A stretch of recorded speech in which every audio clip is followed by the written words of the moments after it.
Good afternoon, everyone. My name is Judy Blake, and I am the Leadership and Advocacy Coordinator for Family to Family Network. Thank you for joining us as we bring you another Wednesday training session. I want to introduce my wonderful, amazing colleague, Christina Zavala. Welcome, everyone. Thank you, Judy. Could not do my work without Christina. So we really try to have a variety of topics for our families and for the community that are relevant to people with disabilities. And we'd like you to, if you could, please hold your questions until the end. You can also write them in the chat box if you think that you might forget. And Christina and I will make sure that they get addressed. Please know that this is a very, very safe space.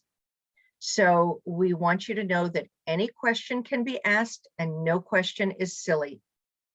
If you feel a little uneasy asking a question, you can private message Christina or myself and we'll ask it on your behalf.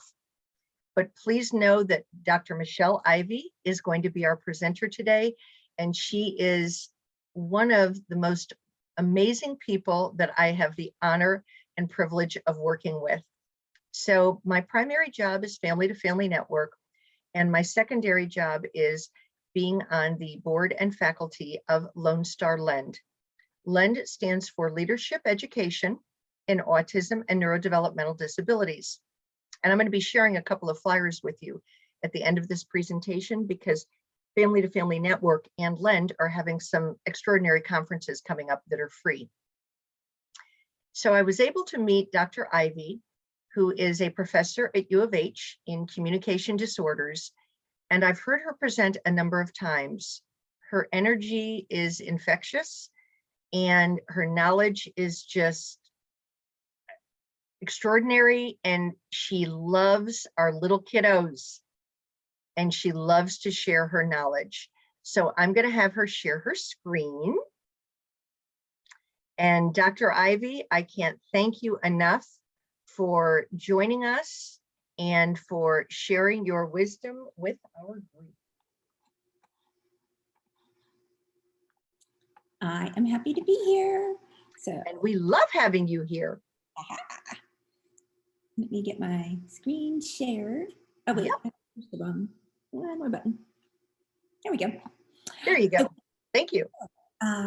Yes, as Judy said, I don't have the chat open while I'm talking, so I won't see your questions while we're going. But I'm really happy to answer them. She absolutely laid it out. Anything I can answer, I will, and I'm not worried about it so much. So thank you all for having me here today. I am a professor at UH, but my first job and my real job is speech language pathology. I've been doing it forever. And one of the things that's cool about being a professor is that it requires me to keep up to date with what's changed in the field. So although I've been doing it forever, I haven't been doing things the same forever. And I think that's really important to think about, is just, growing professionally as you go. I also do clinical education work, and speech language pathology students have to have a bazillion hours, which means 400 clinical practice hours, and they have to be supervised with all of that before they can graduate. So I also work still as a not practicing clinician, but coaching the graduate students as they do it. So I feel like my hands and my feet are still in the field. So today I was asked to talk about, like, hey, what can we do to get our kids talking? And although that's actually the last thing on here, the lead up to all of this background knowledge, I think is so important, because the more you all know about what's going on with language development, the easier it is just to jump in, even without a professional. And let me tell you that everything I'm saying today is good stuff for kids who don't have language problems too. So keep that in mind, because I think it's kind of fun to think about, like, hey, how does this apply to a child who has typical language development, maybe needs in other areas or maybe no needs at all. So a lot of what we do as SLPs comes from natural language learning, and we have modified it, intensified it a little bit over time to kind of hit the marks of what helps improve this process for kids who don't catch it naturally. So that's basically the plan, is to tell you a reasonable amount of stuff in a reasonable amount of time, but just know that, I'm kind of skimming the surface. So, okay. First off, it's kind of procedure now to provide a disclosure, and I have nothing to disclose, financial or non-financial, related to this presentation. So then let me dive in. Okay, so language background, right? You may have never thought about what the parts are of language because you just do it. And when you were little, you just did it. And you were way busy playing and running around and enjoying life to worry about how you were learning language. And until you have to stop and figure out, like, hey, what's the process, or what are the pieces and parts? There's not so much awareness. Maybe if you learned a second language as a teen or adult, which tends to happen in the schools here, not if you learned your second language while you were still running around and chasing butterflies, it still doesn't count. But if you learn a second language, you may have started to pay some attention to these things. A while ago, it's kind of established that there were three main components to language, and these three parts all come together and they all interrelate. They have to be put into this funnel and intermixed in order to work. Often we use a Venn diagram to share this information because the concept is the same. I'm going to start with use. What we call use is what we do with the language, how we all interact with our friends differently than our boss, maybe the reasons that we're communicating. You might want to share a story, you might want to share information, you might want to ask for help, you might want to argue a traffic ticket, right? There's all these different language uses, the reason why we communicate, and how we communicate differently in each of those situations. The next thing that we put in our pot is content. And content refers to the actual words that we use, the content of our language, and whether that's in individual words or words grouped together. So individually, you might want to look at a situation and say, hey, is it more accurate to say that I'm annoyed or that I'm furious? And there's differences in there. Like there's annoyed, there's mad, then there's angry, and then there's furious, and then maybe there's livid. And those are all subtle differences in the vocabulary. And we have this pot of choices to show displeasure, and we have to choose the right word for the moment. Look, already that taps back into use, right? How we decide exactly how strong of a word. And there's also phrases, right? Or combinations of words that we might say.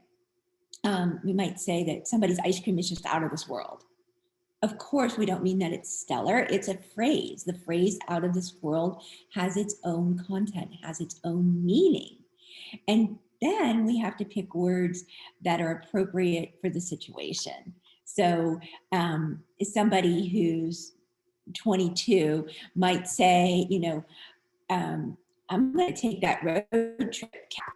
And then they say, no, Cap. I'm like, no, Cap, you're not going to take it. Well, no one says Cap and no Cap to somebody my age because I can't say it right. I can't use that phrase right. But it is totally appropriate for younger people to use it, and they use it like that. Whereas, I can't think of something that's like an older person word, but you could have a generational thing with, I can think of a word, but not a phrase right now. But like my grandmother had a Davenport, right? And she didn't have a sofa like I did, or a couch. Actually, I had a couch. She had a Davenport. It was more of a little bit of a generational word choice difference. Okay, so this is how the content of our language comes in. Then there comes form. Form has lots of parts. Okay, so it's one little word. It's only 4 letters. It's going to blow your mind. You're like, oh, all these parts, right? Okay, the first part is phonology, and that's the sound that we make that have meaning. So I can make a g, and I can make a k, and individually they're just noises. But if I say pig, or if I say pick, the g and the k have huge power.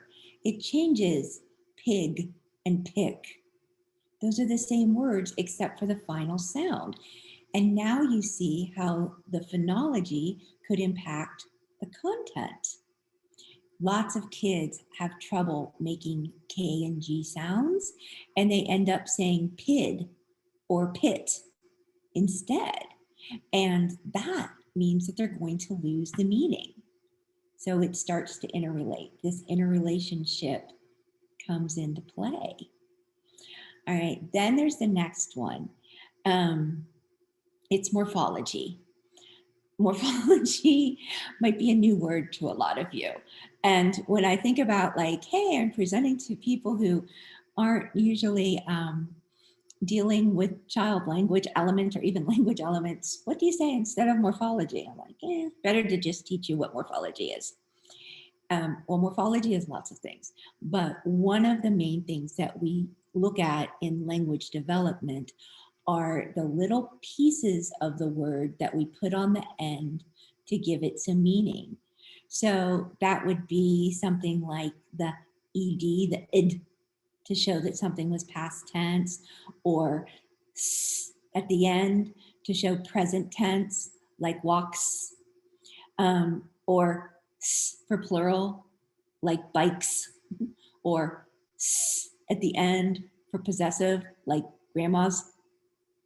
It's also the O in Spanish to indicate first person singular, like quiero. Okay, so it's in all languages, it's just different forms in different languages. So you can see if I say the cat versus the cats, the meaning changes. Cat means something different than cats. And we go back up to content. Oh, and these teeny tiny little pieces of language have a big impact. Now, the last part of form, the little one I said would blow you away, right, is the syntax. And that's the order that the words are in. So, which was really bad syntax. I think that was a little confusing. That was the order of the words in the sentence. That sounds better. So a very simple syntax would be Bill sat at the table, right? And then as the syntax gets more advanced, we use that to tell more information. So Bill, the man who got lost in the subway, sat at the dingy table on the street corner looking at a map. That simple sentence, Bill sat at the table, can be turned into that really complex and quite descriptive sentence to find out a whole lot of more information. And that's how we change from childhood sentences to adult structure sentences. Now, what's really even more, let's just add another layer to this. All three of these aspects of language are also culture specific. And this is pretty cool. And it's really important. As long as the community of the language users understands the message and the message is done the same way all the time, then it's done correctly. You know, there's some established expectations of what correct grammar is or what the right way to talk is. The right way to talk is how your community talks.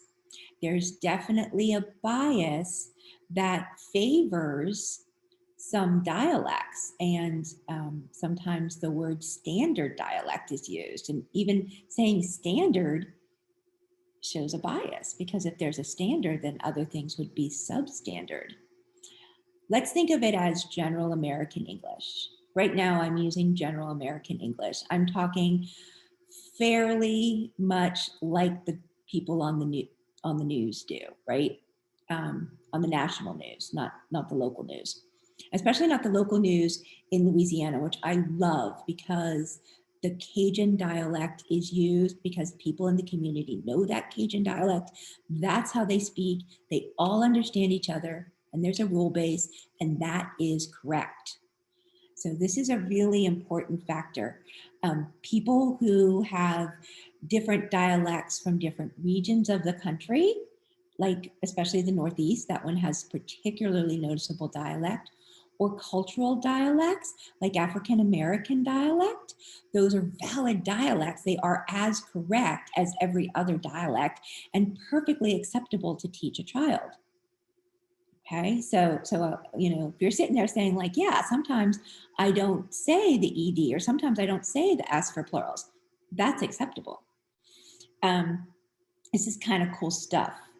And I want to make sure that I hit it early, and this won't be the only time that I talk about bilingualism. Well, I'm not actually talking about bilingualism yet, but the influence of language and these aspects that really matter. So people of different ages and different generations and different cultures have words and phrases that differ, but basically with a dialect, everybody still understand each other. It's variations of the language, and they are all good, okay? Some of the other things I was thinking about, like as examples of this, is some cultures have different expectations of how a child should talk and how a child should approach an adult, and that is correct. Whatever it is, it's correct because that's how it's done. So I don't know what it is, but it's right. People of different ages and generations, I told you they have different words. So, and that could be also regional. So think about the long sandwich with food on it, with different stuff in it, meats and vegetables. It might be a sub, it might be a grinder, it might be a hoagie. Those of you who speak Spanish and English, you may have noticed that the D sound is produced slightly different in both languages. Still spelled the same, which is completely an irrelevancy, but the in Spanish is a little bit more forward. D in English, it's pulled a little bit further back. And of all things, the syntax in German, the main verb of a sentence goes at the end if there's a helping verb. So if I said, I am singing a song, it would literally change to, I am a song singing. It's just the rules of the language. It's all kind of crazy. So take a second. I just told you a bunch of information. Let it sink in. Let me review. Use is called pragmatics, and it's the part of the language where we share and request and ask for help and talk to people in different ways in different places. Content is the vocabulary at word or sentence level, and form is kind of the nitpicky structural parts, whether it's the sounds or the word endings or the sentence structures. So all of those things are there. And as an FYI, there's more to morphology, but I'm not going there today.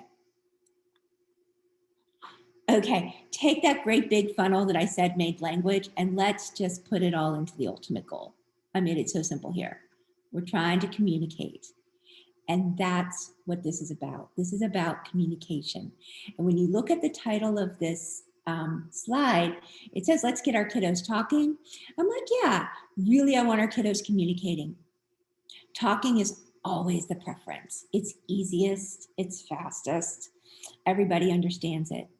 And when something's going wrong, then we pick things that aren't talking, and we want to accept that because communication and engagement and sharing life is the goal. And that's why I love this field, because if this isn't going right, we want to do something to help it go better. So we can communicate with some holes in the system, but we communicate better when there's a whole system.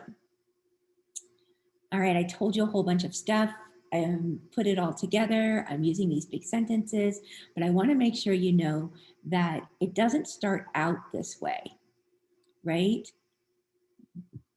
communication starts here. And babies don't talk, but they communicate. So take a look right now and think about what this little guy is communicating to us. Right? You can type it in the chat, but I can't actually see it. But as you're thinking, take just another second. Think of one thing, and now think of another. So to the class, when you see this picture, what's the first thing that comes to mind? Yep, baby is happy. And now think of another. Oh, wait. Comfortable. Comfortable, yes.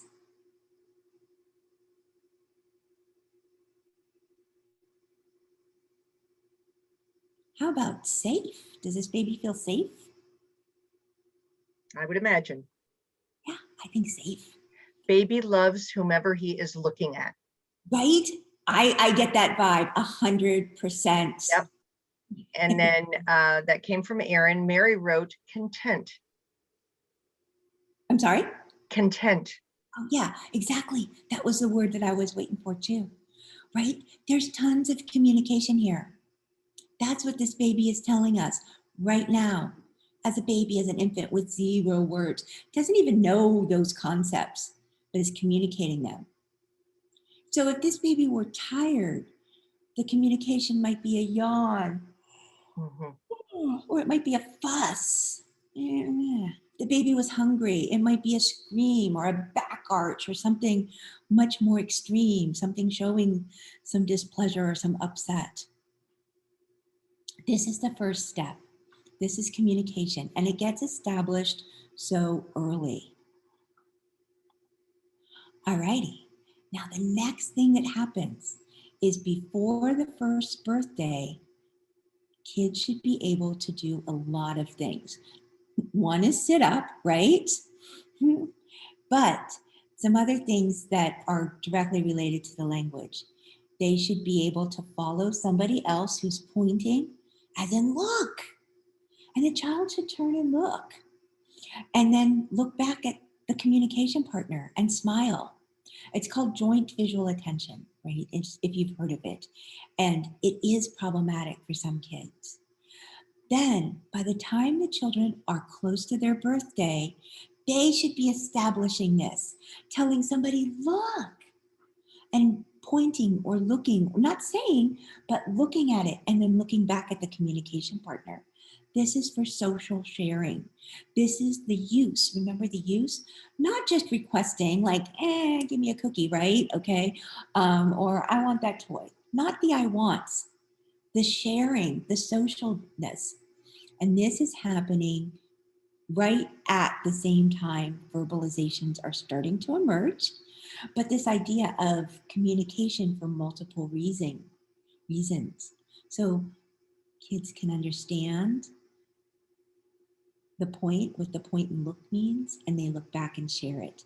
They understand some basic words that are familiar in their homes and environments, like, mama, Fido, whatever the dog's name is, drink, down, get, give, ball. These shoes, they know shoes, right? They understand that. And they can even do a few things, maybe with a model. Maybe you need to say, oh, clap, let's clap. And then you model clapping and they're like, oh, I remember clapping. That sticks. I learned that. Then around their birthday, and by around, I mean, about 10 months to 11, 12 months. Well, I meant 12, 13 months. You get that first 1 to 3 words starting out loud. And these are words that are real words. And the child says them independently without a model. But if you have something like this, although it would be plastic and colorful, they might say cup, something like cup, or drink, or milk, or juice, or whatever the word is that they've been practicing the most. My son's first word was cheese. He didn't put on the final Z, which is okay for a baby. And it was cheese. It was really cute. And of course, he got some cheese. And then right after that came ball and mom or dad or something like that. And maybe the dog's name, the usuals. Cheese is kind of fun. Okay, what else do babies do? They ask for things. So not just that social, but they ask for things. They ask for help. They might give you something because they need help. They show things to you. Look, right? They protest. For sure, they protest. All this good communication. And it's coming right out the beginning. And they might use the same word for everything, right? And that's okay at first, as long as the vocabulary grows. So I have a video to show you, and it's these adorable babies. They are content, they are playing, and then there's this major disruption in the house. It's a happy disruption. And then you'll see them get excited. Watch for them looking at each other and communicating. Did you see that? With each other non-verbally? And then they communicate with mom, who's taking the video. So this is pretty cool. And then you'll see the one thing that mom says that they understand. Now you have to bear with me for a second. It takes a little bit to do the screen share change. So that's okay. It'll just take a moment. I'll get you guys caught up on my screen sharing. Oops. Oops. You don't know what's going on in my world. All right, let's go back to this.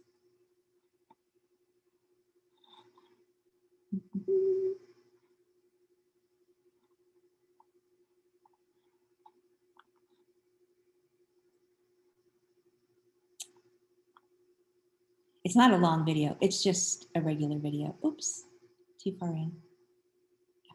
Okay. There's the punchline. You guys got this, right? You can see the right screen? Daddy's home? Yes, we have. Perfect. You're good.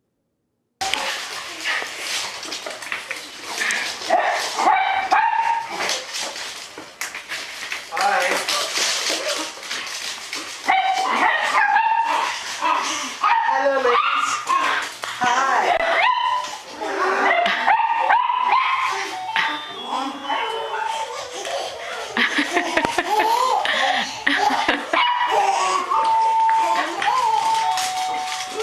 Daddy's home! Daddy's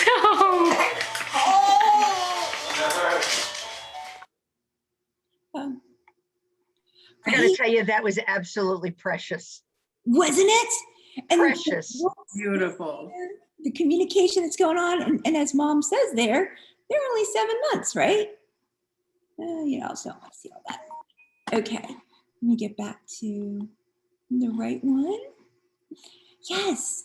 So, wait a minute. Hold up. Oh, sorry. Yes. So that's what I'm all excited about here is what the kids show. Let me make this big. I can't see the button just the way my screens are set up. So I always have to do this move, which makes sense to me. But the little ones, they're sharing, they're engaging, they're communicating, they're looking at each other, and they understood daddy's home. They knew, they might not understand exactly what daddy's home is because that Michelle, excuse me for interrupting. I think you want to do it to slide view because we can see all your notes and everything. Yes, that didn't share right. Okay, hold up. Thanks. Sure. Let me try again.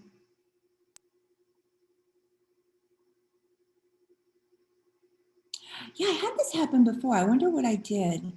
It's interesting.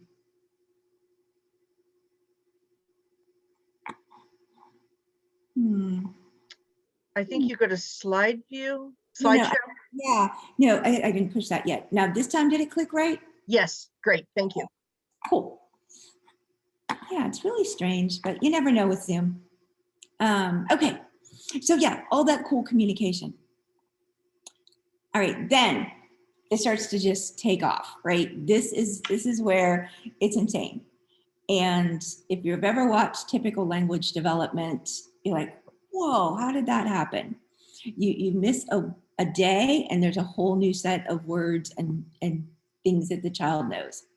So I like to say it's kind of like the downhill part of the roller coaster where it goes super fast, except these kids are in the opposite direction for how I'll talk about it. This first little girl here, she has a vocabulary of over 200 words, between 200 and 300 words.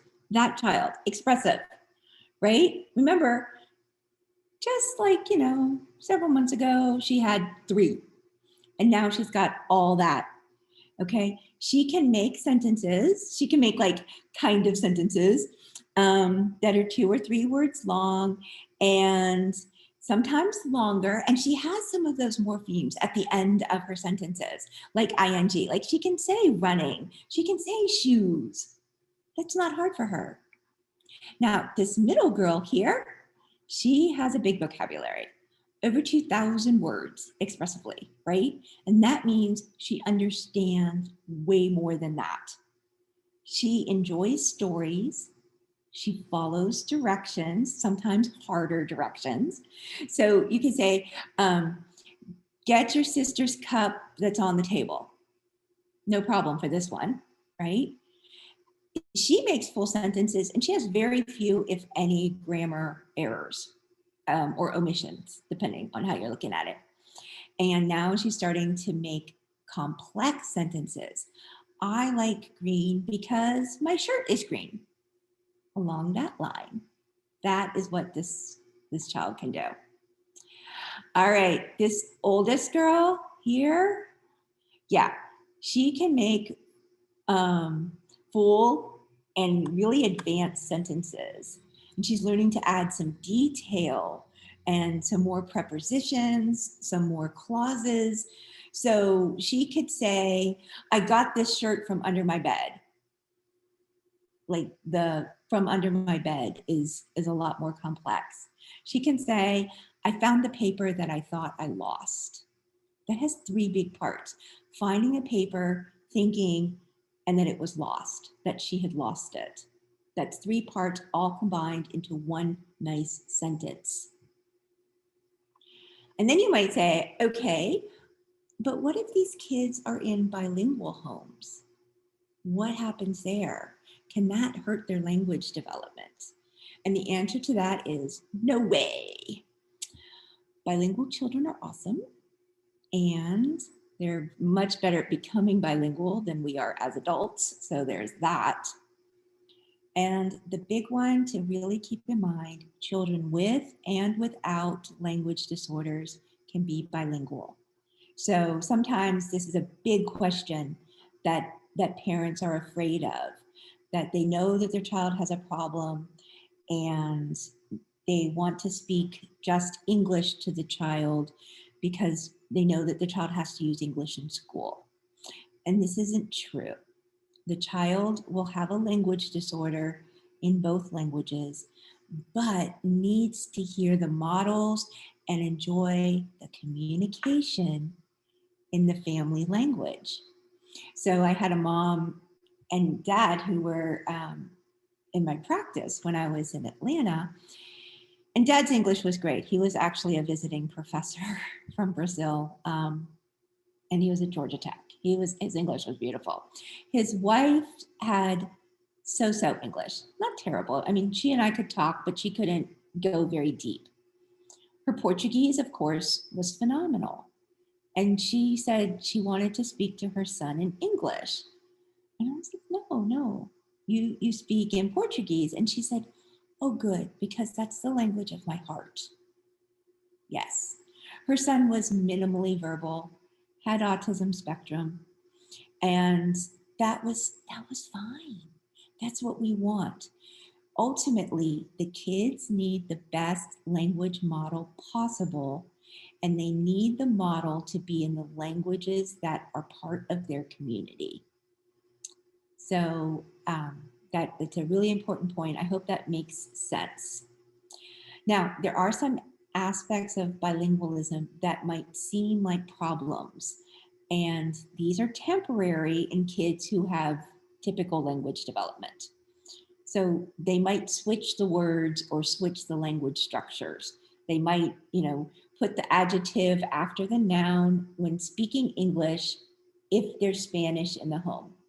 That's okay.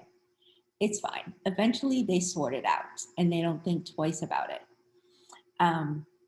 There also might be a silent period. So if there's a child who is growing up hearing all of the home language, and we have a lot of kids in Houston who grow up listening to Urdu in the home. And then they start preschool at age 3 and they're now exposed to English. And these kids look like they're losing language or shutting down, and they get really quiet. That's okay. A silent period for a little while, 3-6 months even, while the child is figuring out these two systems, that's typical and that's fine. And the kids do figure it out. So that's kind of cool stuff, right? All right, so I just gave you the really quick introduction to child language development. And at this point, when I was prepping, I realized, I'm focusing a lot on language. So full disclosure, I am a language person. I am an autism and social pragmatic person. And speech problems happen. They absolutely happen. They tend to be a little bit easier to identify, so I don't spend as much time on them. Plus, I think that the language problems are a little bit trickier to figure out. So let me just put it out there that I know that speech problems exist. It's not where my focus is, and so I have to remember to include that. So let's talk about what the problems could be. While I'm talking, you can look over this list here.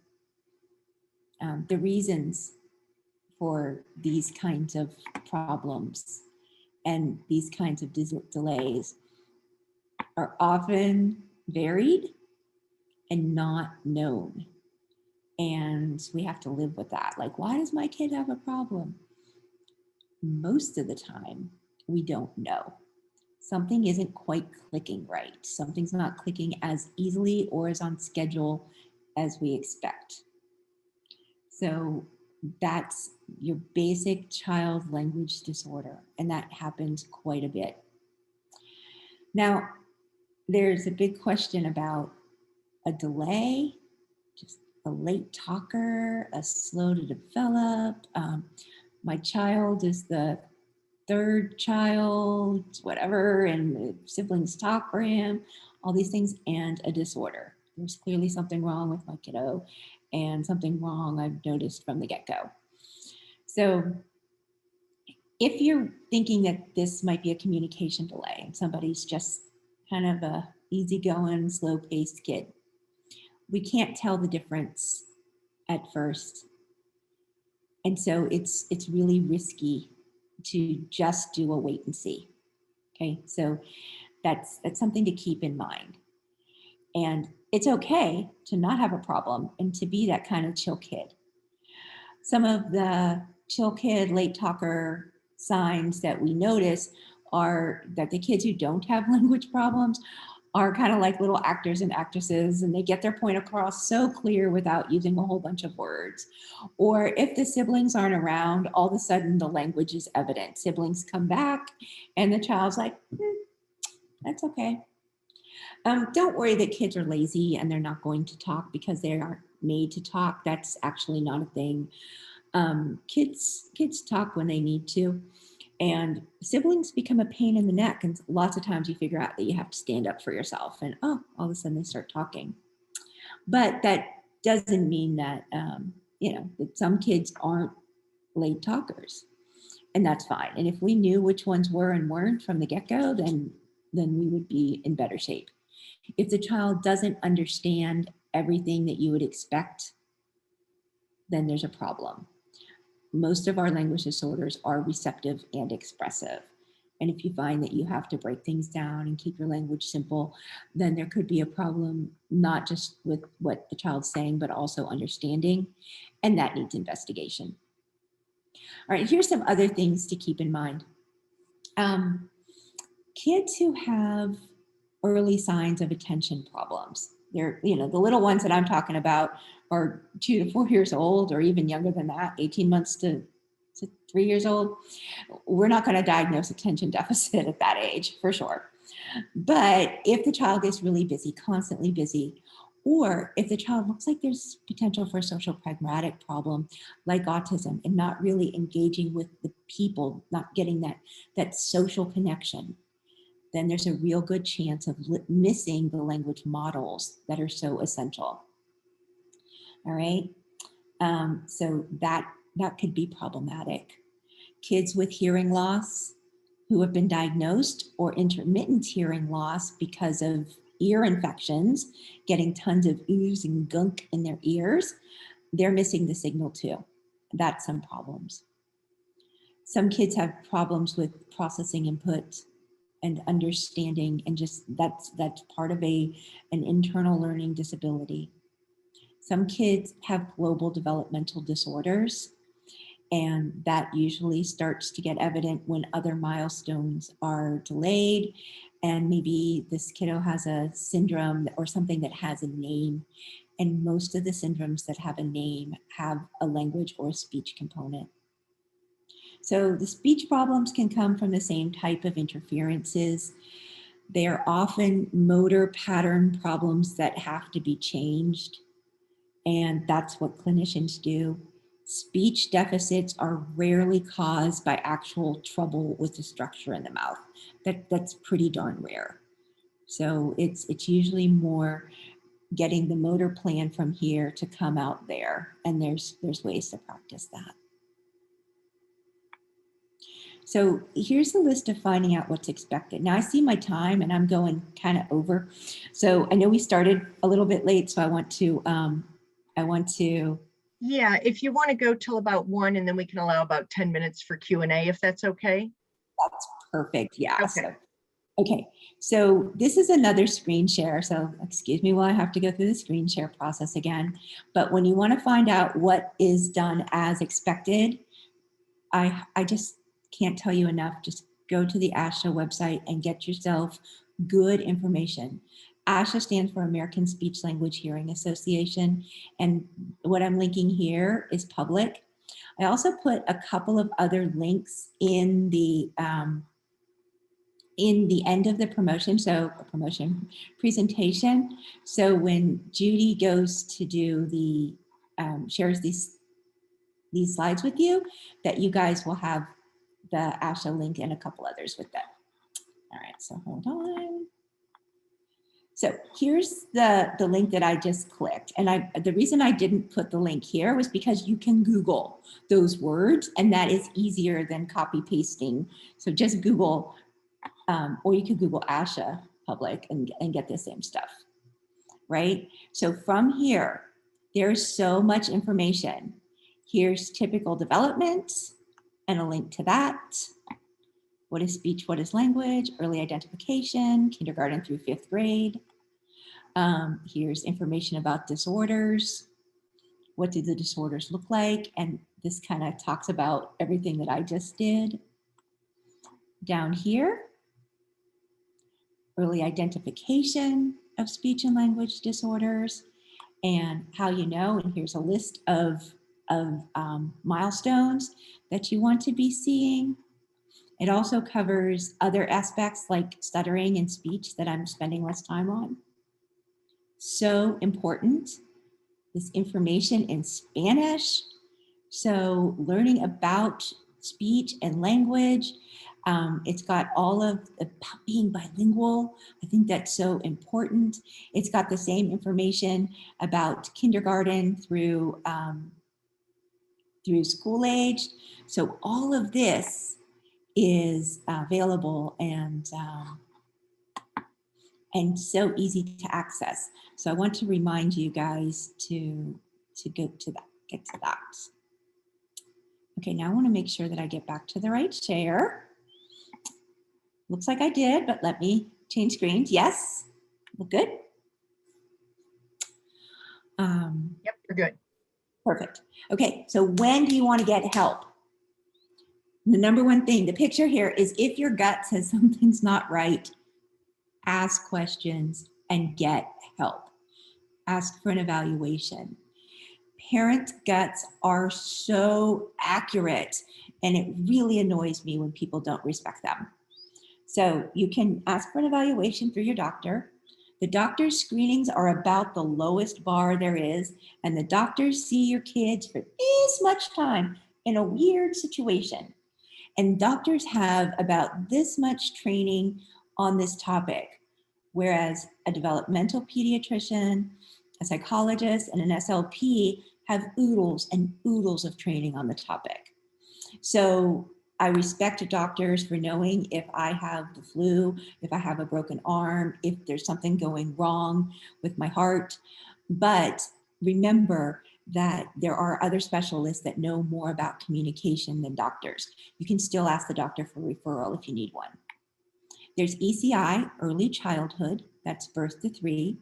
And again, ECI, you type in early childhood intervention, you get sent to the website and they will help you find a provider.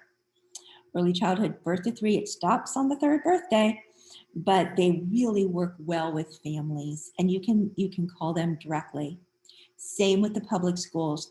If you're worried, you tell the special education director at the public school that you need help, and that is in your rights, and I'm sure that you guys cover that as part of family to family. But the easiest way, go to your closest public school and say, I'm worried about my child's communication. They have to give you an evaluation. You can do a self-referral, and generally what happens is that insurance payers require somebody to say that you need the evaluation, and that's like the doctor. So that's just how it is for most insurance companies and for Medicaid. Kind of annoying for me because I'm an autonomous provider. I don't have to have a referral, but the insurance company might say that you do. Okay. Now, let's say your gut says that nothing is wrong. That's interesting too. And you want to respect that. But there might be a reason that the doctor or the teacher or somebody suggested that you get an evaluation. So step back and listen to that and find out, and maybe just go ahead with the evaluation. Let me tell you a little bit about what happens. So there's 2 things here that you want to differentiate. A screening is like the first step. It's real quick. It's very shallow. And it just says, hey, should we get a real evaluation? That's kind of what they do at the doctor's office. Very shallow. An evaluation wants to find out if there is a problem or not. It's individualized, it's in-depth, and really comprehensive. And once that's complete, then you determine if there's a need or not. Just because you have an eval does not mean that you need therapy. And then you make a plan. And the family should always be in the plan. So remember, if there's an evaluation, there's going to be these steps that you'll do, and then there'll be a plan, and your family is part of creating the plan. It's a suggestion. It's not written in stone.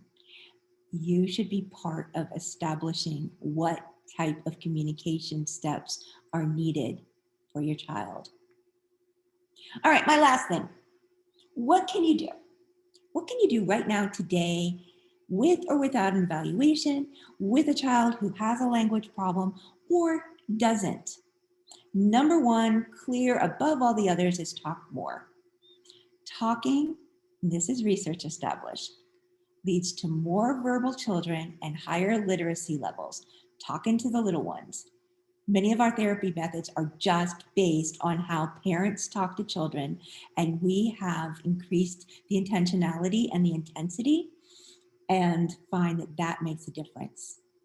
Now, number 2 is adding new information. So if a child says something that's short or incomplete, you change it up. So the child says, that mommy shoe. And then all you do is repeat it back to the child. Oh, those are mommy's shoes. If the child says, soup hot, You can say, the chicken soup is hot. You just changed it up just a little bit, right? The biggie here, and I know this is hard for some of you, don't ask the kid to repeat you. Don't insist that the child say it exactly as you do. Just provide this model and keep the communication going. You have done a ton just by providing that model, a ton.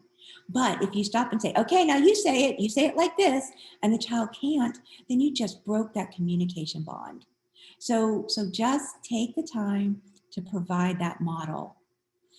Okay, you shouldn't stop the interaction. You should keep it going and help the child feel comfortable and secure, and then absorbing that new information to use it next time.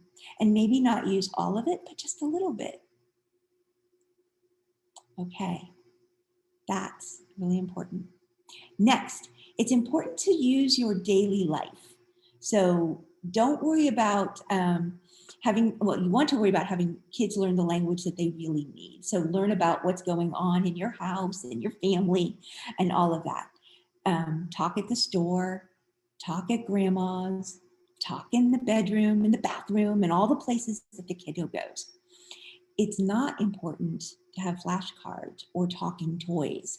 In fact, these flashcards and talking toys, they don't know your life and they don't know what's important to your child.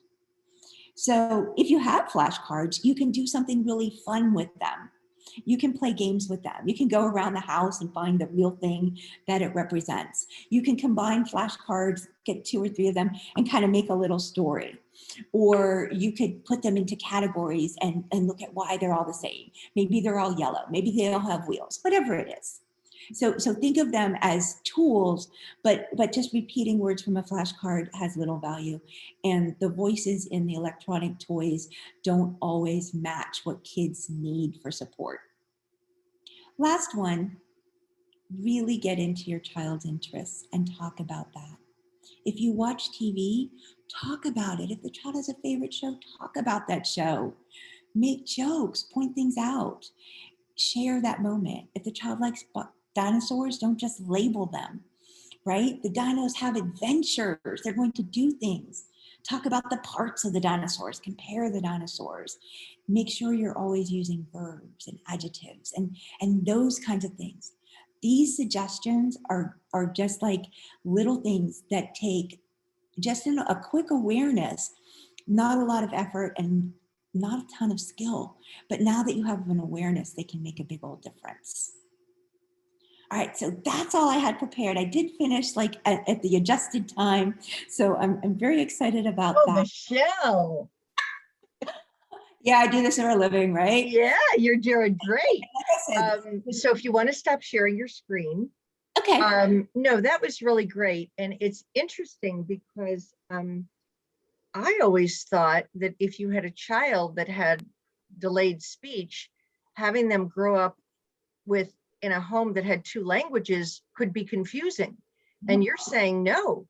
Yeah, of course it's confusing, but not like that doesn't stop them. And Okay. figure it out. And when they make the mistakes, the adult just says it back in whichever language. It's fine. Yeah, no, I had no idea. So someone had sent me a private message and said their child appears to understand a lot. She's a 14-month-old girl, and she appears to understand a lot, like, okay, let's go take a bath, or let's go to the high chair, or whatever, but she's not verbalizing. Yeah, that's concerning. The not verbalizing part, unless that really, it still is concerning. There's a ton, not a ton. There are several cool parents parent-based evaluations that we use, parent questionnaires that really kind of go through, and they look at a ton of specifics, like, hey, here's a list of a bunch of stuff. What does your child understand, and what does your child say?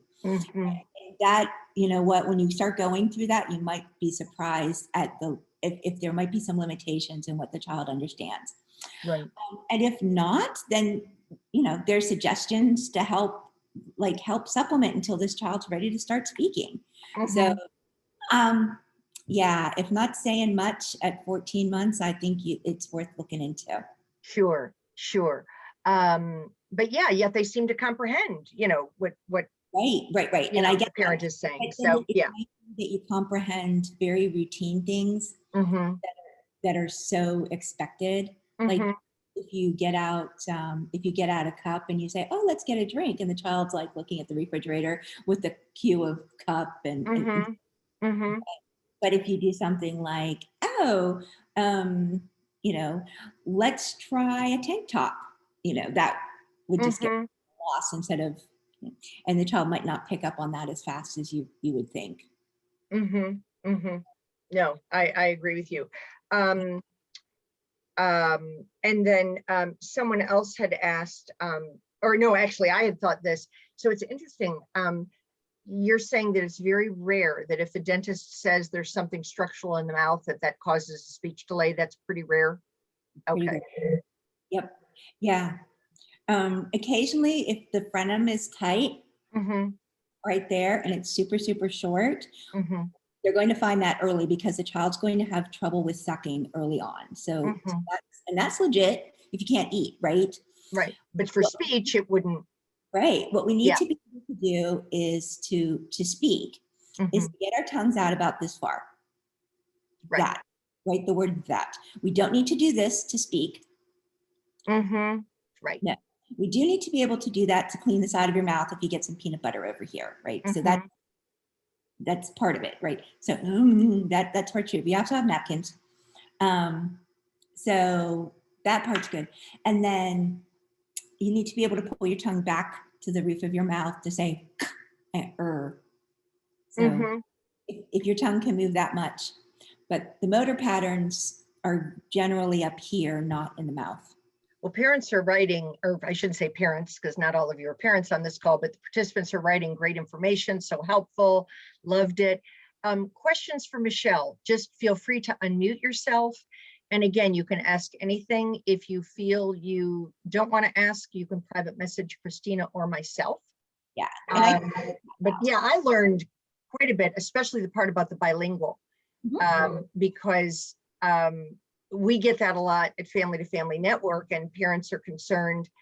A couple of people sent messages that, their child has been referred to a developmental pediatrician. Another one sent a message about being referred to a neurologist. I think it's 6 of one, half dozen of another as to who you go see for an evaluation. What are your thoughts? my thoughts are the pediatrician knows a ton about development. The neurologist knows about neurology. So I have had a lot of families come back to me and they've gotten a diagnosis from a neurologist and that's all they got. Got it. No support, no suggestions, nothing. They're like, okay. And they really felt, they got the information that they went to the neurologist for. Neurologist did her job. But so it's just something to really keep in mind, that the developmental pediatricians really know some stuff. But if you need to find out if your child's having seizure, there's nobody else to go to, right? Exactly. So to the parent who, said their child is going to a neurologist, you might want to ask your doctor, should it be a neurologist or a developmental pediatrician? Because maybe there is a specific reason. Yeah, something like an ASD diagnosis, developmental pediatrician all day long. Yeah. But to rule out seizures that are common in association with that, you absolutely need to go to neurology. Sure. And all neurologists are that bad. I've just had more people encounter difficulty than they were so happy with the service. Sure. Okay. Questions for Michelle? We have a quiet group today. They're just more into typing, but that's okay. I can't stress enough like how cool the information is on those websites. And I told you when you get to have the links. The bilingual stuff is covered and it's covered in Spanish on the website. So on the ASHA. I think that's helpful. So I just got a private message. Hi, Judy. I have a 3-year-old little boy and 2-year-old with Down syndrome. Our family is bilingual. I speak to my children in Spanish. That's her preferred language. They both understand both languages, but the oldest one speaks more English and Spanish.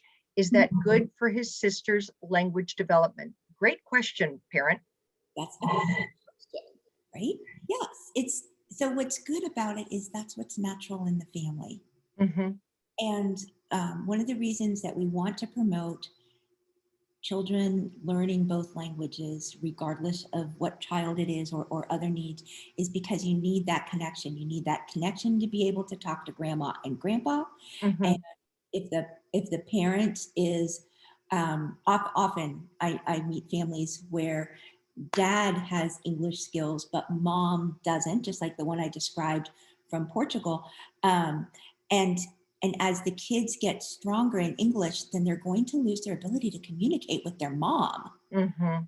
So We don't we want want, that. right, absolutely no. So we want both language exposure in both languages. Um, the kids are going to be in school in English, so that will be important.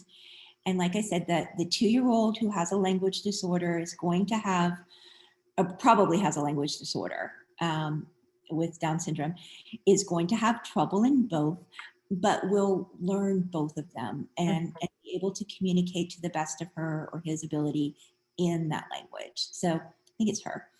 Mhm. Yeah. Yeah, So that's interesting because I always thought that would be confusing, but you're saying no, they do overcome that.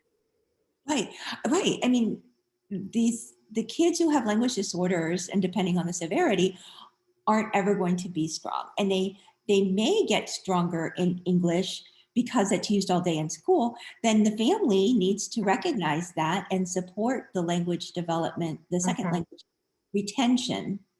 Mhm. And there's not language loss, which happens. That Yeah. happens a lot. Absolutely. Well, this parent is very relieved. Thank you. Cool. I got another private message. You're so welcome, parent. I got another private message, 16-month-old boy, and says words, but it's like how can I explain? You know how you said, like, if you have the word ball, like they're saying bah Mhm, and not getting the or mhm. um, Okay, you're not saying the whole word. yeah, or saying um, not saying cup, but saying cup. But so is that considered a needs an evaluation? Not yet. Not So yet. leaving off the last sound, the final consonants in words is common for Mhm. young kids. And at Mhm. 16 months, that's not too bad. Got it. So, so What if it's like 20 or 23 months or 24 yeah, months? then they start, then they should be using their final sounds. Got it. Okay. And some sounds are harder than others, like ball, the L is harder and the Mhm. R's are harder at the end. Mhm. But cup, yeah, saying "ka" instead of cup is okay at that age. Now, Mhm. so what can you do today? That goes back to just providing the model. You just say cup. Okay, I got your cup. You know, Mhm. and you don't have to say cup and be weird about it, but you say, okay, got your cup. So you're sure Mhm. that the child hears it. You can focus the missing sounds by putting that word at the end of your sentence Mhm. or just saying it singularly, and that way it kind of stands out a little bit more. And that's the what can I do today? That's what you So you're can not do. asking them to repeat it. You're just talking naturally. So you Yes. just keep talking. Because if you said cup, say cup, and you're dangling that cup in front of it, all you're going to get is a frustrated child who's probably still going to say cup. Mhm. Got So, it. and then you're like stuck. You're like, well, rats, I was going to give him his milk, but now what do I do? So it's so much easier just to provide the model. Very, very good. I don't see anything else in the chat box. I'll give it another minute. Christina has graciously posted our survey. So we want to make sure that the people on this call were pleased with the information. If you could, please take just a minute and complete the survey. In 2 weeks, we are going to be having Shamika Allen. No, not Shamika Allen. We're going to be having Kenyanika Johnson from the Harris Center for Mental Health and IDD.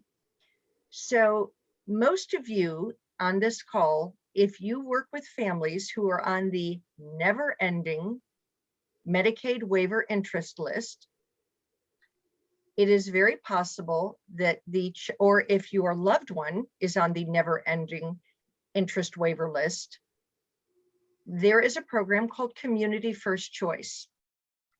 And if you don't know what an interest list is and your child has autism or another type of disability, please reach out to Christina or myself, because we want to help you and educate you.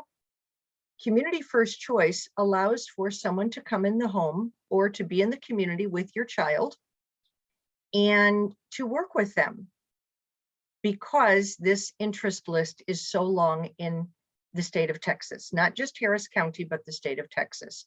So Kenyanika Johnson is the Community First Choice Coordinator at the Harris Center. And the Harris Center is what we call the local authority. So if you're on this call and you live in Fort Bend County, you might be more familiar with Texana. If you're in Galveston, Clear Lake, but not Harris County, you might be familiar with the Gulf Coast Center. If you're in Conroe, Tri-County Behavioral Health should sound familiar. So those are all what we call local authorities. They all should run the same. So we are explaining to you what the process is. And then I also posted in there conferences. Family to Family Network is having an extraordinary conference in June, again, free for family members and for self-advocates. And it's also free if you want to attend and don't want continuing education credits. And it's called Creating a Meaningful Life. That is so important. So, so important. And the subtitle to it is Changing the Present and Impacting the Future. So if you are on Facebook and you go to like the Family to Family Network page, you'll see that we post it. I'm on Facebook, Christina's on Facebook. We'd love to connect with you. So what we want to do is educate and empower. And then Dr. Ivey and myself are part of the Lone Star Lend program, as I mentioned in the beginning. We're having a program May 20th and 21st, and this is really important as well. It's virtual, and the theme is unconscious bias and cultural blindness in disability services. And I must tell you that as a middle-aged white woman, I have a real problem when people receive different services because English is a second language, because of their skin color, because they might wear a head covering. And I also have a problem with patients who are treated differently because of invisible disabilities, because clinicians or doctors may take their own unconscious bias into account. We all do it, we're human, but we're going to talk about it. And it's going to be a fantastic conference.